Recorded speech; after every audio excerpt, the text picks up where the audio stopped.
Well, it's Sunday morning still. Early. I'm going to give you all about 2 minutes of knowledge that just kind of occurred to me. I've been thinking about this eclipse for the last 2 or 3 weeks.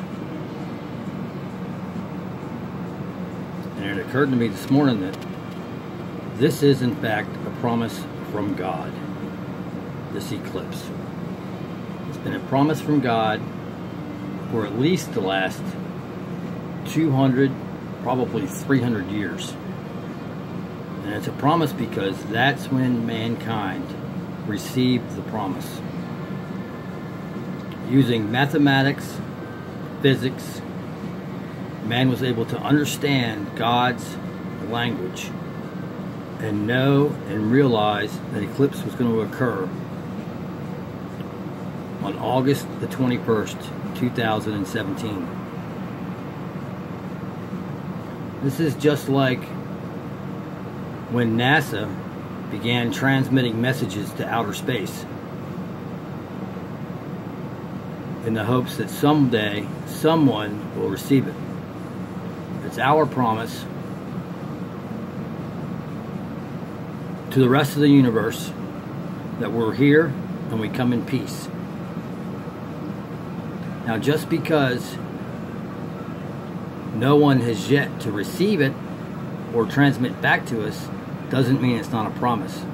Just as for at least thousands of years, perhaps hundreds of thousands of years, and maybe millions of years, God has made promises to all of life, in particular humanity. Humans in the last 200 to 300 years have begun to understand the language of God, or the language of nature, whichever you prefer to use. And in this instance, and it's not the only language he speaks, but God is speaking to us through physics and mathematics, motion, thermodynamics, all sorts of disciplines that science has unleashed in the last 600 years, 1400. Peter Abelard, look him up. So, enjoy your eclipse.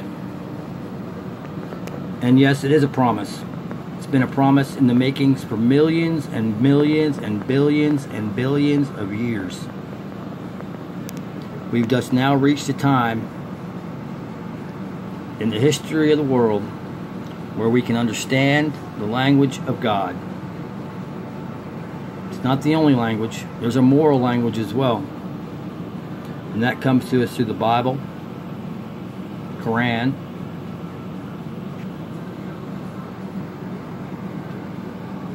philosophy,